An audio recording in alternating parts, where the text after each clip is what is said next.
মানিকগঞ্জ শহরে প্রবেশের গুরুত্বপূর্ণ ব্যস্ততম এলাকা মানিকগঞ্জ বাস স্ট্যান্ড। ঢাকা-আরিচা মহাসড়ককে কেন্দ্র করে গড়ে ওঠা এই বাস স্ট্যান্ডের দুপাশে রয়েছে মার্কেট, শিক্ষা প্রতিষ্ঠান, হাসপাতাল সহ নানা স্থাপনা।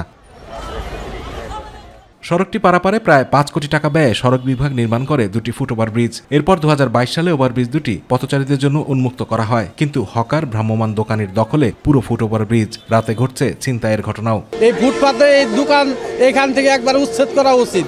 হাঁটা চলার সমস্যা, মনে করেন আসা জানা, এই জায়গায় ভিড় থাকে, চিন্তা করে পকেট মারে কবলে পড়ার লাগে অনেক সময়। সিঁড়িগুলো ছিন্নমূল আর ভিক্ষুকদের দখলে। ওভারব্রিজের উপর অর্ধশতাধিক দোকান। দিনে দুপুরে ওভারব্রিজ দখলের এমন তৎপরতা যেন দেখার কেউ নেই। মানুষের তো একটু সমস্যা হয়, তারপর আমরা এক সাইড নিয়ে চাইপে বসি। দোকানদাররা বসলেও পাবলিকের একটু অসুবিধা, কিন্তু আমরাও তো না বসে পারি না, পেটের জন্য বসতে হয়, বুঝছেন না। নিরাপদ রাস্তা পারাপারে ওভারব্রিজ দুটি দখলমুক্ত করে পুনরায় ব্যবহার উপযোগী করার আশ্বাস দিলেন ইউএনও। বিষয়টি নিয়ে অলরেডি আমরা কাজ করছি। বেশ কয়েকবার আমরা কিন্তু মৌখিকভাবে ওনাদের নিষেধ করেছি। শৃঙ্খলা মিটিংয়ে এটা নিয়ে আমি জোরালোভাবে কথা বলবো। বিষয়টি নিয়ে আমরা সচেতন আছি এবং এই বিষয় নিয়ে আমরা কথা বলবো। আতিকুর রহমান তিতাস, মাই টিভি।